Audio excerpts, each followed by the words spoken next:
बिस्मिल्लाहिर्रहमानिर्रहीम।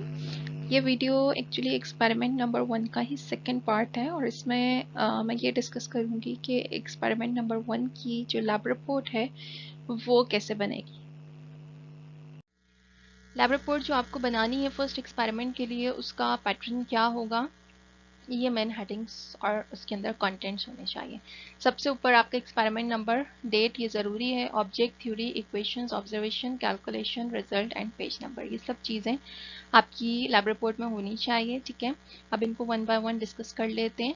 इसमें थ्योरी के अंदर क्या होना चाहिए, थ्योरी जो है वो आपकी बिल्कुल स्पेसिफिक होनी चाहिए टू दी एक्सपेरिमेंट ऑब्जेक्ट। ठीक है, एक्सपेरिमेंट का जो ऑब्जेक्ट है उसको अटेन करने के लिए आप कौन सा मेथड यूज़ करेंगे, कौन से रिएक्शन उसमें इन्वॉल्व हो सकते हैं और किस सीक्वेंस में आप काम करते हैं कि आप ऑब्जेक्ट तक पहुंच जाते हैं। ठीक है, ये चीज़ डिस्कस होती है थ्योरी में। तो अब जो आपका फर्स्ट एक्सपेरिमेंट है, अगर फिर इसकी थ्योरी आपको लिखनी है तो इसमें फिर आपको क्या लिखना चाहिए।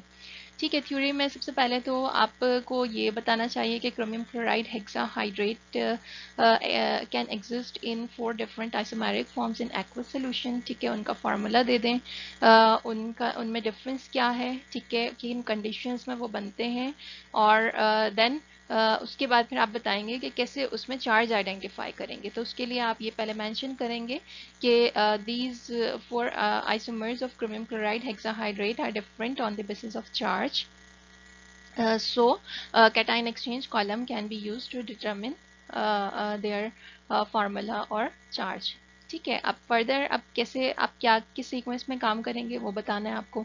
तो आप कह सकते हैं कि for this purpose known or fixed volume of standard chromium chloride solution is passed through a cation exchange column, and the effluent is collected from the charged column after passing through the sample, and this effluent is further titrated against a standard sodium hydroxide solution to find out the number of moles of protons eluted against the volume of a standard chromium chloride solution passed. ठीक है, and then from the number of protons and from the ratio of number of protons and the number of cations passed, charge on the isomer can be calculated, and from the charge the formula of the isomer can be identified. ठीक है, तो ये बिल्कुल specific theory है। अब जितनी मैंने यहाँ डिस्कस की है तकरीबन 1 पेज या इससे भी कम की होगी, तो इतनी ही आपकी थ्योरी होनी चाहिए और इसके अलावा जो है वो कोई भी एक्स्ट्रा बातें इसके अंदर डिस्कस करने की ज़रूरत नहीं होती है। ठीक है, ये बात हुई है थ्योरी की, आगे भी हर एक्सपेरिमेंट में आपको यही चीज़ फॉलो करते हुए सारी थ्योरीज देनी होंगी। और अब चूँकि ये फर्स्ट एक्सपेरिमेंट है आपका, तो इसलिए मैं थ्योरी आपको रिटन फॉर्म में प्रोवाइड कर दूंगी इस एक्सपेरिमेंट की, लेकिन आगे जो है वो फिर आप थ्योरी खुद लिखेंगे। इसके बाद इक्वेशन की बात करते हैं। इक्वेशन जो है वो ऑलरेडी मैं डिस्कस कर चुकी हूँ, सारी इक्वेशंस मैंने आपको बता दी हैं। वो सारी इक्वेशंस यहाँ पर आएंगी जिनमें आपकी जनरल इक्वेशंस हैं, आयन एक्सचेंज कॉलम पे जो आइंस की रिप्लेसमेंट होती है उससे रिलेटेड, आपके ज़ीरो चार्ज में तो कोई रिप्लेसमेंट नहीं होती है, +1 से लेकर +3 तक की यानी 3 आपकी जनरल आयन एक्सचेंज की इक्वेशंस होंगी, और उसके बाद फिर आपकी स्टैंडर्डाइजेशन और एस्टिमेशन की वो सारी इक्वेशंस इस सेक्शन में आनी चाहिए। इसके बाद ऑब्जर्वेशंस के अंदर कुछ चीज़ें ऐसी हैं जिन चीज़ों का आप ख्याल नहीं रखते हैं और एग्ज़ाम में उसके मार्क्स होते हैं। ठीक है, तो इसलिए मैं यहाँ पर डिटेल में डिस्कस करना चाह रही हूँ आपके फर्स्ट एक्सपेरिमेंट में, ताकि आपको आइडिया हो जाए कि आप एग्ज़ाम में अगर आप ऑब्जर्वेशन लिखेंगे तो फिर हम किन किन चीज़ों को देखते हुए आपको मार्क्स असाइन करेंगे। ठीक है, पहली चीज़ तो ये कि आपके जितने भी पार्ट्स हैं एक्सपेरिमेंट के, तो उस लिहाज से आपकी उसके अंदर हेडिंग्स होनी चाहिए। तो अब आपने दो आपके मेन पार्ट्स थे, एक आपका स्टैंडर्डाइजेशन का था जिसकी रीडिंग आई थी, और एक आपकी सैम्पल की टाइट्रेशन थी। ठीक है, जिसमें फ्रेश और एजड सैम्पल आपने 2 सैम्पल जो है वो टाइट्रेट करवाए थे। तो ये आपकी हेडिंग्स होनी चाहिए। ठीक है, इसके बाद फिर आपने कुछ सोल्यूशन की प्रिपरेशन भी की थी, स्टैंडर्ड सोल्यूशंस की। ठीक है, तो स्टैंडर्ड सोल्यूशन के लिए आपने जो भी वेट वगैरह कैलकुलेट किए थे वो बिल्कुल आपको देने चाहिए, और यूनिट का आपको ख्याल रखना है और एक्यूरेसी का ख्याल रखना है। बैलेंस से आप जो भी चीज़ वे करेंगे एनालिटिकल बैलेंस से, तो पॉइंट के बाद 4 डिजिट्स तक आपने हमेशा उसे रिपोर्ट करना है, और यूनिट जो है वो आपको साथ देना ज़रूरी है। ठीक है, स्टैंडर्डाइजेशन के लिए आप लोग क्या करते हैं जब मतलब ऑब्जर्वेशंस आपको देनी होती हैं टाइट्रेशन की, तो क्या करते हैं, बस एकदम से कॉलम बना देते हैं और बस इसमें रीडिंग्स डाल देते हैं और बस आपकी ऑब्जर्वेशन जो है वो हो जाती है। ठीक है, ये इस तरीके से नहीं होती है। ऑब्जर्वेशन कॉलम तो बाद में आता है, उससे पहले आपको कुछ डिटेल देनी होती है जो कि टाइट्रेशन से रिलेटेड होती है। आपकी उस टाइट्रेशन स्टैंडर्डाइजेशन की अगर आप बात करें तो स्टैंडर्डाइजेशन से रिलेटेड जो कुछ इन्फॉर्मेशन होती है ब्यूरेट रीडिंग्स के अलावा वो आपको देनी होती है। ठीक है, तो अब यहाँ पर स्टैंडर्ड की कंसंट्रेशन, आप जब भी टाइट्रेशन करते हैं तो टाइट्रेशन में एक नोन होता है एक अननोन होता है। तो अननोन यहाँ हो सकता है ब्यूरेट में, और जो आपका नोन होता है स्टैंडर्ड होता है वो कोनिकल फ्लास्क में हो सकता है। ठीक है, या इसका रिवर्स भी हो सकता है। बहरहाल आपने जिस भी कंडीशन में टाइट्रेशन की है तो आपको जो चीज़ कोनिकल फ्लास्क में है, ठीक है, उसका वॉल्यूम और उसकी स्टैंडर्ड की कंसंट्रेशन, ठीक है, ये दो चीज़ें आपको देनी ज़रूरी होती हैं, स्टैंडर्ड की कंसंट्रेशन और जो आपका ब्यूरेट में जो भी चीज़ है उसका वॉल्यूम। ठीक है, अब ज़रूरी नहीं है, सॉरी, कोनिकल फ्लास्क में आपने जो भी चीज़ ली है उसका वॉल्यूम। अब ये ज़रूरी नहीं है कि कोनिकल फ्लास्क में हमेशा स्टैंडर्ड ही आए, कोनिकल फ्लास्क में अननोन भी आ सकता है। तो जो भी होगा कोनिकल फ्लास्क में आपने उसका वॉल्यूम देना है और वॉल्यूम यूनिट के साथ होना चाहिए। और वो अगर पाइपेट से ज़ाहिर है आपने लिया है कोनिकल फ्लास्क में जो भी, तो एक्यूरेटली लिया है, तो ये आप लोग लगाना भूल जाते हैं। ठीक है, तो पॉइंट के बाद 0 होना चाहिए। स्टैंडर्ड की कंसंट्रेशन, ठीक है, कोनिकल फ्लास्क में जो भी चीज़ है उसका वॉल्यूम इंडिकेटर मेंशन होना चाहिए। और उसके बाद एक इम्पॉर्टेंट चीज़ कि ये जो कॉलम है इनमें वॉल्यूम किस चीज़ का है, तो आपको इन कॉलम्स के ऊपर ये लिखना चाहिए जिसका ये वॉल्यूम है। ठीक है, तो अब स्टैंडर्डाइजेशन के केस में ब्यूरेट में सोडियम हाइड्रोक्साइड है तो ये लिखेंगे आप volume of sodium hydroxide solution consume. ये VS जो है ये वही वॉल्यूम है जो हमने स्टार्ट में सपोज किया था। ये कहाँ से आया था, आपका एक्सपेरिमेंट के किस पार्ट से आया था, तो इसलिए मैंने यहाँ लिख दिया सिर्फ समझाने के लिए। ये आपके लिए लिखना ज़रूरी नहीं है, ये वाली चीज़ जो ब्रैकेट में लिखी हुई है, लेकिन यहाँ से लेकर यहाँ तक का पार्ट लिखना ज़रूरी है। ठीक है, तो ऑब्जर्वेशन कॉलम से ऊपर हमेशा ये वाली इंफॉर्मेशन आएगी। इसके अलावा अगर आपने कुछ मज़ीद चीज़ें भी ऐड की हैं तो उनके बारे में भी जो है वो जिक्र होना चाहिए, लेकिन यहाँ पर आपने मज़ीद कुछ ऐड नहीं किया है, तो बस ये 4 पॉइंट्स आपके इसमें होंगे। इसके बाद फिर ऑब्जर्वेशन कॉलम्स में क्या करते हैं आप लोग, बस रीडिंग्स डाल देते हैं। ठीक है, ना उसकी एक्यूरेसी का ख्याल रखते हैं और ना यूनिट्स का ख्याल रखते हैं। तो इनिशियल, फाइनल, डिफरेंस, कंकॉर्डेंट बस लिख के छोड़ देते हैं। ये यूनिट्स जो यहाँ पे आपको नज़र आ रहे हैं ml राइट किया हुआ है मैंने, इसी वजह से ये बहुत ज़रूरी है। ठीक है, ये आप नहीं लिखेंगे तो फिर आपके मार्क्स डिडक्ट हो सकते हैं। इसके अलावा ये पॉइंट के बाद आपको 0 नज़र आ रहा है। ठीक है, अगर आपकी ब्यूरेट रीडिंग इनिशियल या final burette reading whole number में है तो फिर आपको ज़रूरी है कि आप उसकी एक्यूरेसी यहाँ पर ये इस तरीके से 0.0 लिखें। ये आप क्यों लिखते हैं, ये जैसे आप पाइपेट के आगे भी एक ही 0 लगा रहे हैं। अच्छा, कुछ स्टूडेंट्स क्या करते हैं फिर एक्यूरेसी के लिए कभी डबल 0 लगा रहे होते हैं। ये डिपेंड करती है जो आप ग्लासवेयर लैब में यूज़ कर रहे हैं उनकी रेंज क्या है एक्यूरेसी की। तो आपको जो ब्यूरेट और पाइपेट लैब में मिलता है उसकी एक्यूरेसी की जो लिमिट है वो ±0.1 ml है। तो 0.1 ml का मतलब ये है कि पॉइंट के बाद वो एक डिजिट तक ही जो है वो एक्यूरेट है। तो इसलिए फिर पॉइंट के बाद एक डिजिट तक जो है वो आपको एक्यूरेट वैल्यू हर जगह पे, जैसे आप यहाँ पे भी पॉइंट के बाद एक डिजिट दे रहे हैं तो सिग्निफिकेंट फिगर में फिर आपको पॉइंट के बाद एक 0 यहाँ पे मेंशन करना ज़रूरी है अगर होल नंबर में आपकी वैल्यू है। तो ये अगर आप नहीं लिखेंगे, ठीक है, तो इस पर भी आपके मार्क्स डिडक्ट होंगे। इसके अलावा एक और चीज़ ये कि इस कॉलम में कंकॉर्डेंट रीडिंग मीन्स के 2 सिमिलर रीडिंग्स। ठीक है, तो अगर 2 सिमिलर रीडिंग्स आ गई हैं तो फिर ये तीसरे रीडिंग की कोई ज़रूरत नहीं है, ना लेने की ज़रूरत है और ना यहाँ पे शो करने की ज़रूरत है। ठीक है, तो ये आपकी ऑब्जर्वेशन स्टैंडर्डाइजेशन की इस तरीके से लिखी जाएंगी। अब सैम्पल के लिए आपकी 2 टाइट्रेशन हुई थी, एक फ्रेश के लिए और एक एजेड के लिए। ठीक है, तो कॉलम्स होंगे दोनों के लिए सेपरेट और उसमें बस कंकॉर्डेंट रीडिंग जो है वो वाला कॉलम नहीं होगा, क्योंकि उसके लिए आपने एक एक ही सिंगल रीडिंग आपके पास आई थी, ठीक है, यूनिट के साथ। और एक्यूरेटली अगर होल नंबर में है तो पॉइंट के बाद 0 मेंशन करेंगे आप। जैसे आपने यहाँ पर ये देखा कि बिरेट में क्या है वो मेंशन करना ज़रूरी है, तो यहाँ पे भी आपके पास जो 2 रीडिंग्स हैं उनको बताना ज़रूरी है कि आपका एक है वॉल्यूम सोडियम हाइड्रोक्साइड का फॉर फ्रेश सैंपल और एक है आपका फॉर एजेड सैंपल, ठीक है। आप यहाँ पर शो करेंगे VF एंड VA। VF जो है ये वही फ्रेश के लिए जो वॉल्यूम था, और VA एजिड के लिए वो वाला वॉल्यूम यहाँ पर आएगा। ये अगेन ये वाली चीज़ आपके लिए लिखनी ज़रूरी नहीं है, लेकिन यहाँ से लेकर यहाँ तक की चीज़ आपको लिखनी ज़रूरी है। ओके, इसके अलावा मज़ीद इसके अंदर कुछ ऐसी चीज़ जो कि आप ने यूज़ की थी, जो यानी कि कुछ इम्पॉर्टेंट वॉल्यूम जो आपकी या कोई इम्पॉर्टेंट इंफॉर्मेशन जो आपकी कैलकुलेशन में यूज़ होनी है वो आपको इंडिकेट करनी चाहिए। तो आपकी ये जो रीडिंग्स आई थी, ये रीडिंग्स आपकी क्रोमियम क्लोराइड के सोल्यूशन के लिए आई थी जो आपने पास किया था, ठीक है। तो फ्रेश एंड एजिड सैंपल का अगर वॉल्यूम डिफरेंट है तो उनको सेपरेटली आप यहाँ पे शो करेंगे, और अगर वॉल्यूम सेम है दोनों का तो फिर आप एक ही दफ़ा शो कर सकते हैं, ठीक है। और इसको भी उसी तरीके से यूनिट के साथ एक्यूरेटली लिखेंगे। इसके बाद फिर इंडिकेटर अगेन आप यहाँ पे शो करेंगे। तो ये तो सारी चीज़ें हो गई आपकी ऑब्जर्वेशन की, ठीक है।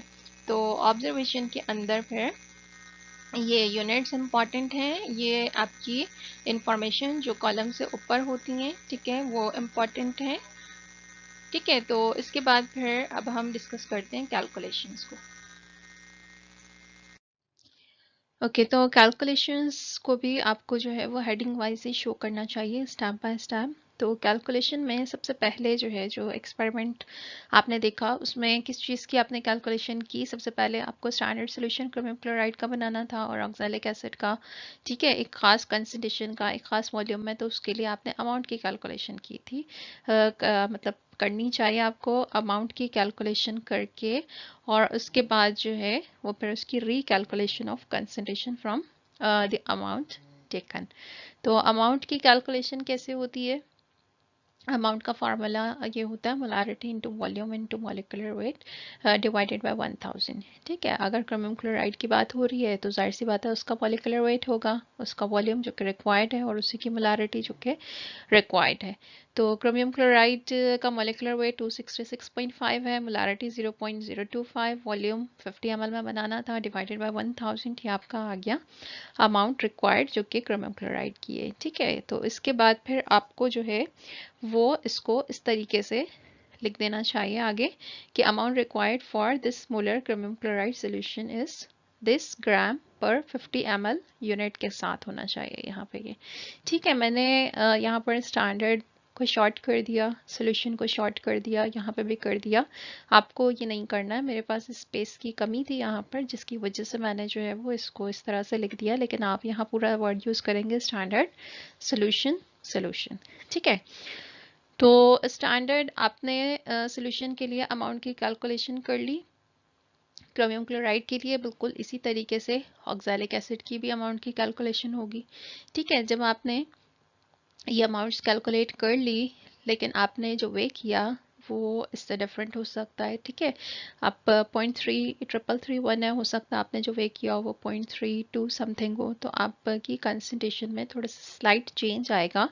तो आपको चूंकि आगे वैल्यू जो है वो स्टैंडर्ड की यूज़ करनी है एक्यूरेटली, तो इसलिए फिर आप क्या करते हैं कि उसकी रिकैलकुलेशन करते हैं, जो अमाउंट आपने यूज़ की थी उसको यूज़ करते हुए आप कंसंट्रेशन कैलकुलेट करते हैं, ठीक है। तो कैसे करेंगे? यही फॉर्मूला है जिसको आप रीअरेंज करते हैं मोलारिटी के लिए, ठीक है। तो अब ये इस तरीके से हो जाएगा। तो इसमें अब आप वैल्यूज पुट कर देंगे, और इसमें अमाउंट अब आप ये वाली नहीं लिखेंगे, बल्कि यहाँ पर कौन सी अमाउंट होगी? जो आपकी ऑब्जर्व्ड अमाउंट है, जो आपने वे की है पॉइंट के बाद 4 डिजिट्स तक, वो अमाउंट आप यहाँ पर लेकर और इससे कैलकुलेशन करेंगे, ठीक है। और लास्ट में फिर आपको ये लिख देना चाहिए कि concentration of standard chromium chloride solution is equal to this, point के बाद 4 डिजिट तक विद यूनिट, ठीक है।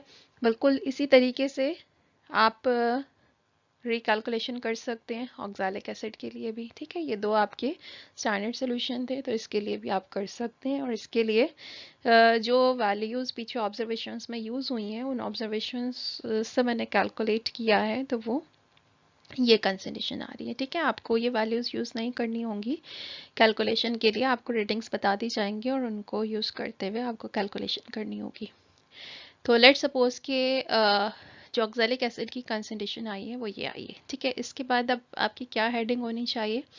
Standardisation of sodium hydroxide solution. Standardization से मुराद ये है कि आपको मोलैरिटी फाइंड आउट करनी है सोडियम हाइड्रोक्साइड की, और मोलैरिटी का मतलब मोल पर 1000 ml, ठीक है। स्टैंडर्डाइजेशन या फिर टाइट्रेशन में किसी भी अननोन को नोन के थ्रू फाइंड आउट करने के डिफरेंट मेथड्स होते हैं। एक मेथड आपका फार्मूला मेथड होता है, जिसमें ये फार्मूला होता है m1v1 over n1 is equal to m2v2 over n2, जिसमें एक आपका टाइट्रेंट होता है और एक आपका टाइट्रेंड होता है, यानी और एक आपका नोन होता है और एक आपका अननोन होता है, ठीक है।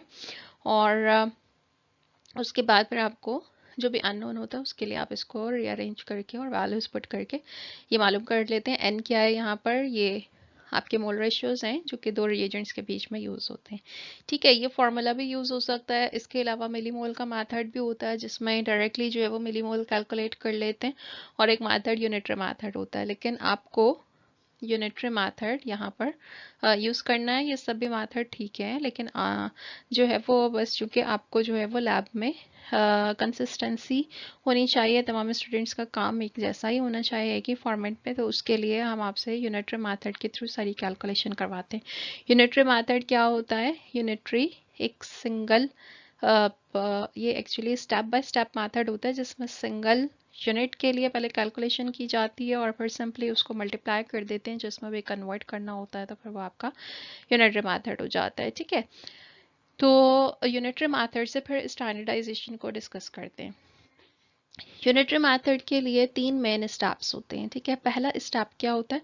पहले स्टेप में जो आपका स्टैंडर्ड होता है, जिसकी कंसंट्रेशन आपको मालूम होती है टाइट्रेशन में, उससे आप स्टार्ट लेते हैं, ठीक है। अब जैसे सोडियम हाइड्रोक्साइड की स्टैंडर्डाइजेशन हो रही है, तो स्टैंडर्ड क्या है? Oxalic acid. इससे स्टार्ट लेंगे। कैसे? इसकी कंसंट्रेशन को आप यूज़ करेंगे। क्या मीनिंग है इसका? कि अगर ये मोलर है तो मीन्स कि ये इसके 1000 ml में मोल हैं, तो इस कंसंट्रेशन को देखते हुए आप ये कह सकते हैं कि 1000 ml standard oxalic acid solution contains this mole oxalic acid, ठीक है।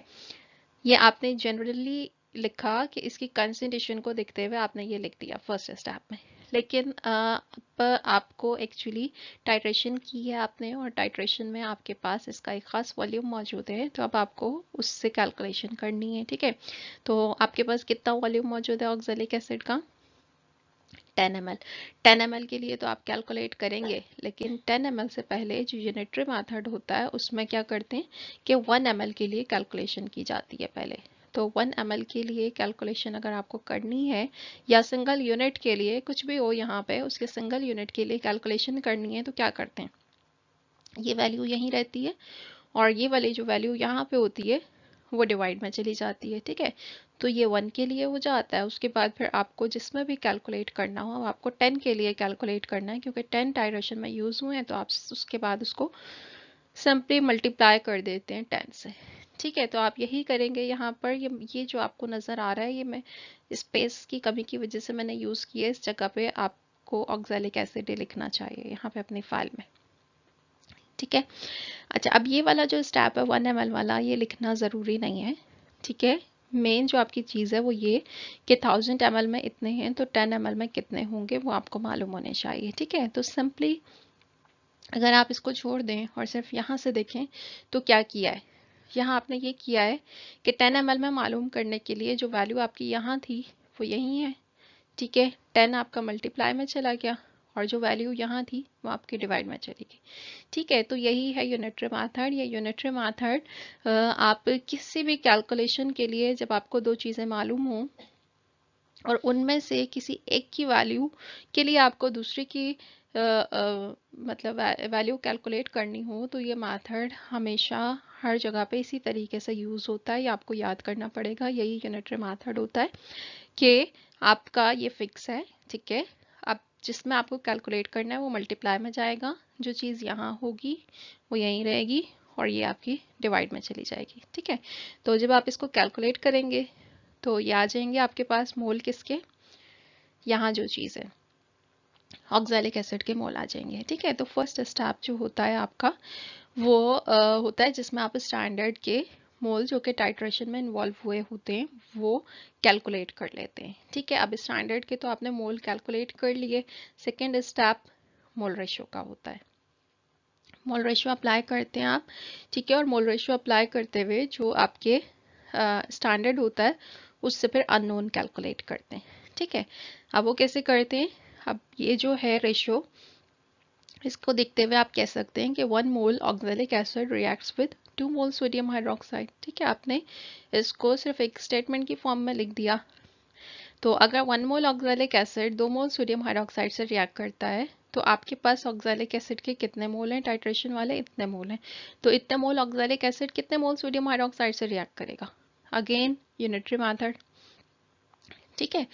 तो उस यूनिटरी मेथड में ये आपका 2 यही है, ये आपका मल्टीप्लाई और ये आपका डिवाइड। तो चूंकि ये 1 है तो इसको लिखना ज़रूरी नहीं है यहाँ पे, इसको कैलकुलेट कर लें, ठीक है। ये आपके मोल आ गए सोडियम हाइड्रोक्साइड के। ये जो 2 स्टेप्स हैं यही मेन स्टेप्स हैं, ठीक है।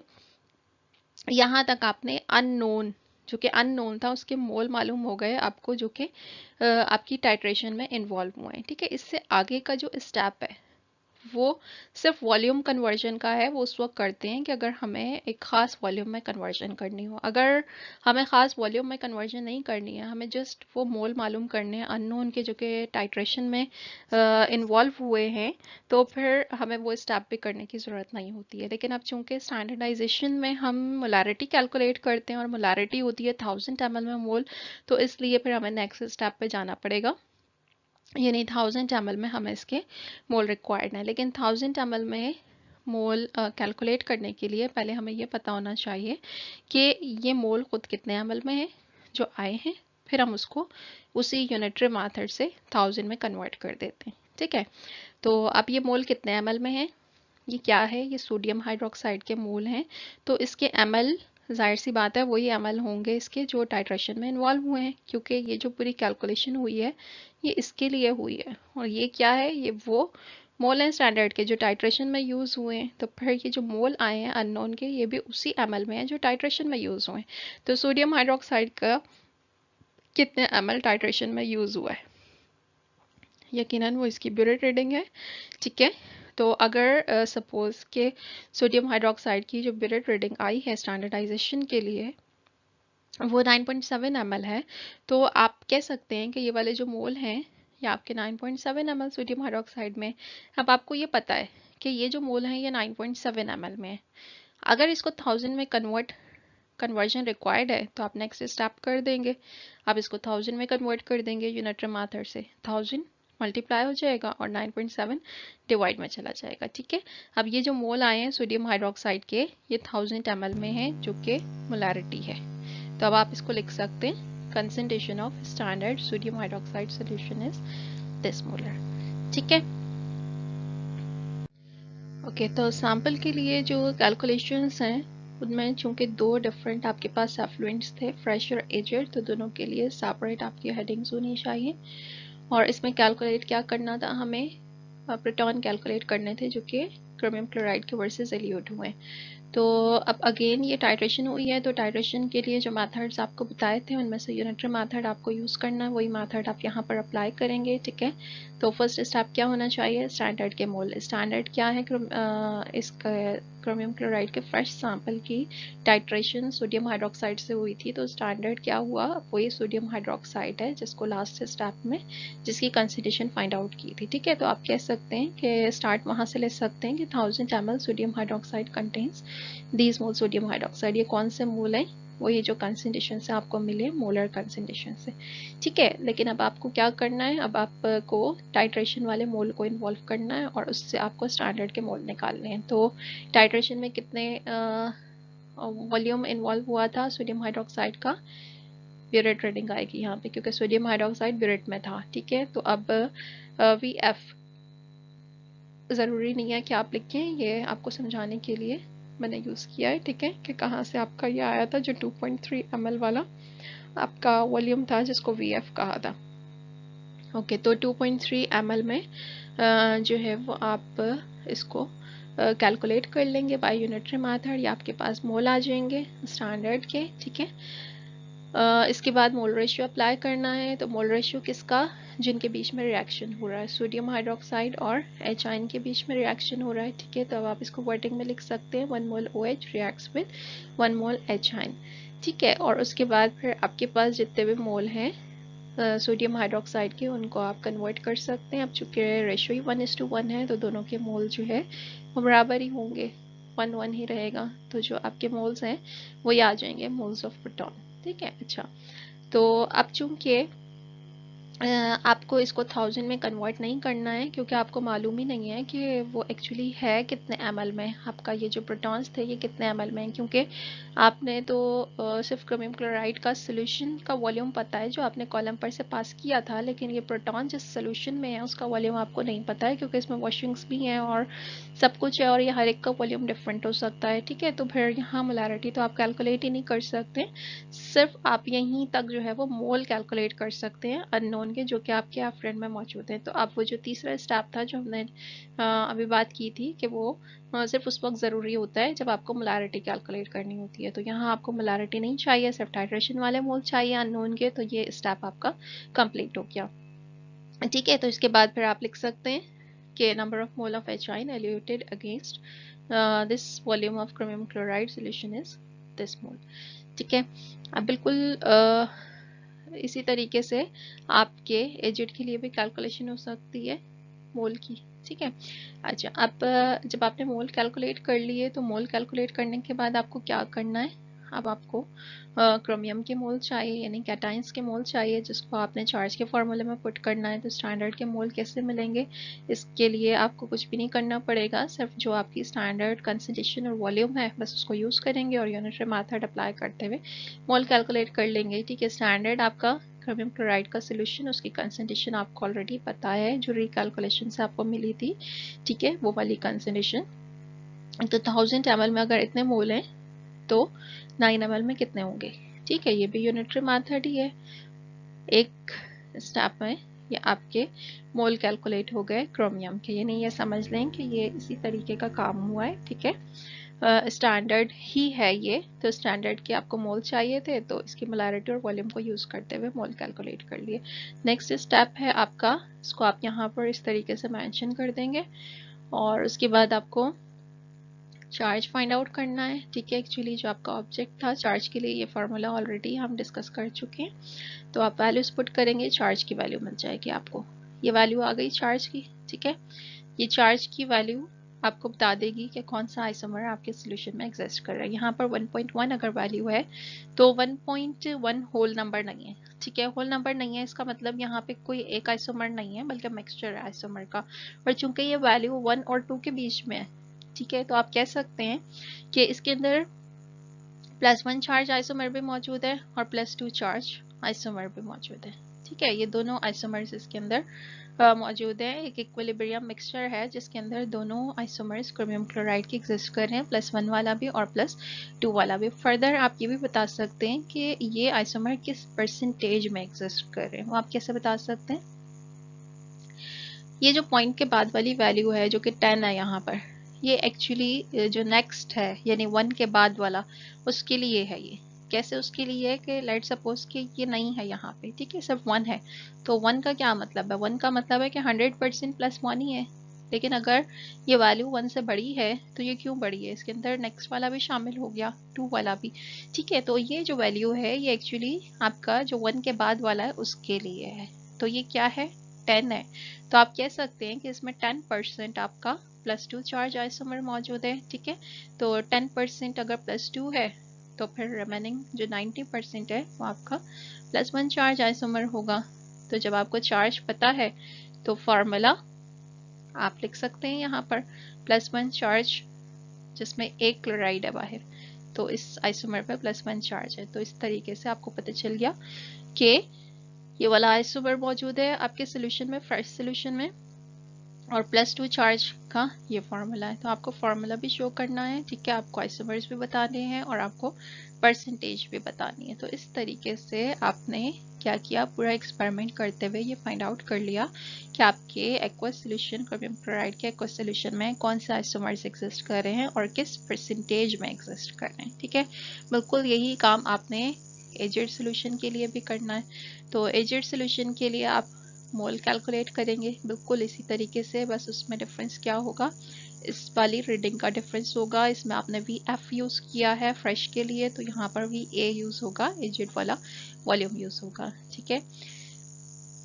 तो लेट सपोज कि आपके जो कैलकुलेटेड प्रोटॉन्स आए हैं एजिड के लिए वो ये आए हैं, तो आप उसको इस तरीके से लिख देंगे। इसके बाद का जो स्टेप है क्रोमियम के कैटायंस की कैलकुलेशन, यानी स्टैंडर्ड नंबर ऑफ मोल्स जो आपने पास किए हैं क्रोमियम के, वो अगर आपका वॉल्यूम फ्रेश और एजिड के लिए सेम है, जैसे कि ऑब्जर्वेशंस में जो हमने देखा वो 9 ही मेंशन किया हुआ है वहाँ पे, तो फिर आपको इसके लिए दोबारा से ये कैलकुलेट करने की ज़रूरत नहीं है, क्योंकि आंसर तो सेम आएगा, दोनों के लिए मोल सेम ही होंगे। लेकिन अगर ये वॉल्यूम डिफरेंट है तो फिर इसके लिए फ्रेश के लिए अगर ये डिफरेंट है और एजिड के लिए डिफरेंट है तो दोनों के लिए अलग आपके मोल्स कैलकुलेट होंगे। यहाँ पर चूँकि सेम है तो फिर आप इसको कैलकुलेट नहीं करेंगे, वो वही वैल्यू यूज़ कर लेंगे।